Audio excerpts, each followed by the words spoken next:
هذا الدين الذي نحن عليه هو أقوى وأسرع الأديان انتشارا اليوم.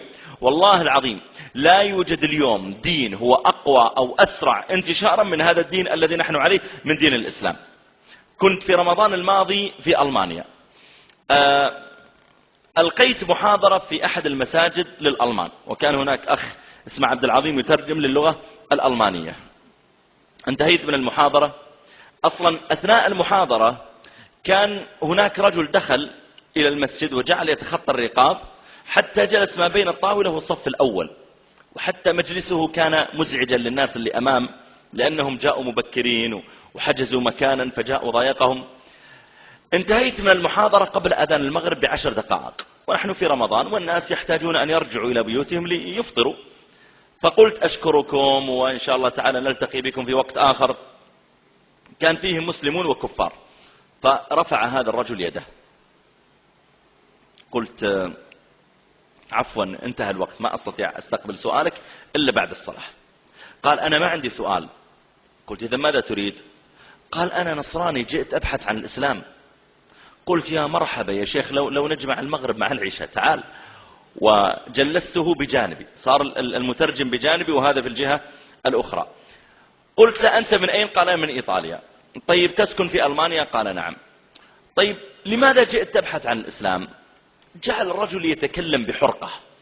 قال أنا أشعر أن النصارى يعبدون أصناما، لأني لما أدخل إلى الكنيسة آتي وأنظر فإذا كلها صور وتماثيل أمامي، فحقيقة أنا أحس أني أعبد أصنام أني ما أعبد الله.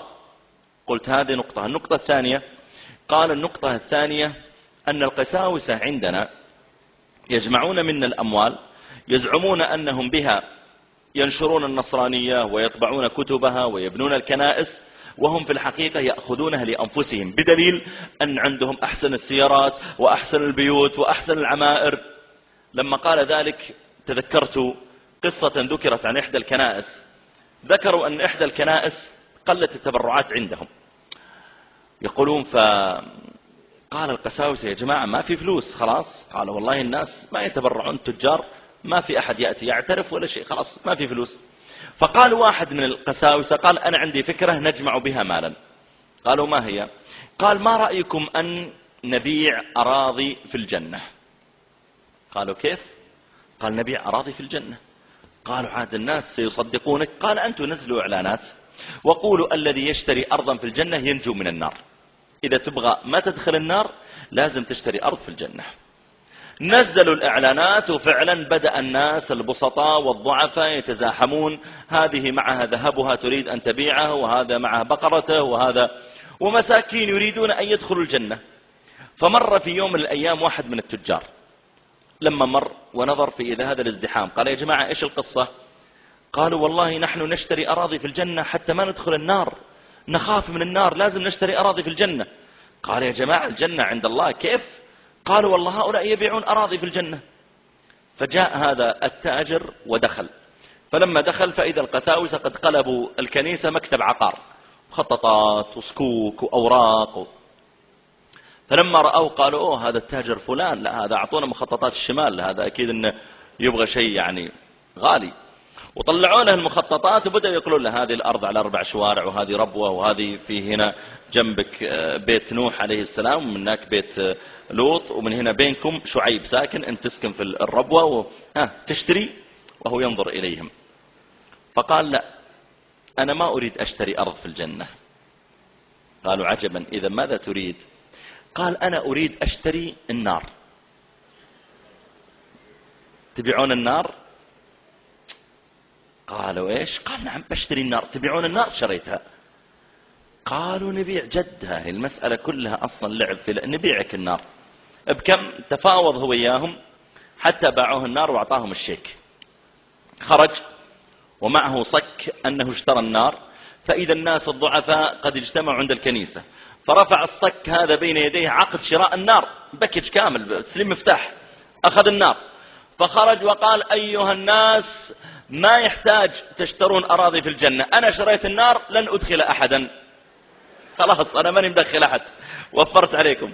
فلما قال ذلك قال يا شيخ هؤلاء يسرقون أموالنا، تذكرت ذلك وتذكرت قول الله تعالى يا أيها الذين آمنوا إن كثيرا من الأحبار والرهبان ليأكلون أموال الناس بالباطل ويصدون عن سبيل الله. الشاهد تكلمت معه بكلام يسير فنطق الشهادتين، فقام واحد ثاني وأسلم أيضا، ثم أرسلت الأخوات من الدور الفوقي قالوا يا شيخ عندنا 4 سيدخلن في الإسلام. صعدت أنا والأخ عبد العظيم وكان عندهم بعض الأسئلة أجبناها ونقلناهم الشهادة، فتعجبت قلت يا عبد العظيم يعني ساكن في البلد متزوج ألمانية، قلت معقول 6 في خلال ساعتين؟ قال يا شيخ هذا عادي. قلت كيف عادي؟ قال يا شيخ أنا يسلم وأنا شخص واحد يسلم على يدي شهريا من 13 إلى 15. قلت عندك تقارير رسمية حكومية تثبت كم عدد المسلمين؟ فأعادني إلى أحد المواقع في الإنترنت الموثوقة للحكومة، فإذا الحكومة يا جماعة قد نشرت في مواقع رسمية أن عدد الذين أسلموا رسميا من الألمان في عام 2006، لاحظ أنا أتكلم عن سنة واحدة، في عام 2006 الذين أسلموا رسميا، ليس الذي أسلم عبر إنترنت ولا أسلم عبر كتاب ولا أسلم عن طريق صديقه وخلاص، لا، الذين أعلنوا إسلامهم فعلا رسميا في ألمانيا عام 2006 4000 شخص. بمعنى لما تقسمها على الأشهر يطلع عندك في كل شهر قرابة 400 شخص تقريبا أو 350. قسمها على الأيام يطلع عندك في كل يوم قرابة يمكن يعني كل ساعة قرابة 12 أو 13. بمعنى أن في ألمانيا في عام 2006 كل ساعتين يدخل مسلم جديد في الإسلام. بل إنني في ألمانيا في رمضان الماضي صليت بهم في مسجد اسمه دار السلام، فالمسجد يعني ليس جديدا، ومع ذلك الشباب يقولون لي يا شيخ ترى اليوم ثاني صلاة في هذا المسجد في 14 رمضان تقريبا. قلت يا شباب كيف طيب المسجد شكله قديم؟ قالوا لا يا شيخ هذا كان كنيسة. قلت كيف؟ قالوا يا شيخ عندنا الآن 20 كنيسة كلها معروضة للبيع، اللي تحول مسجد، اللي تحول مستودع، اللي تحول سوبر ماركت، أي شيء حولها كما تريد. يقولون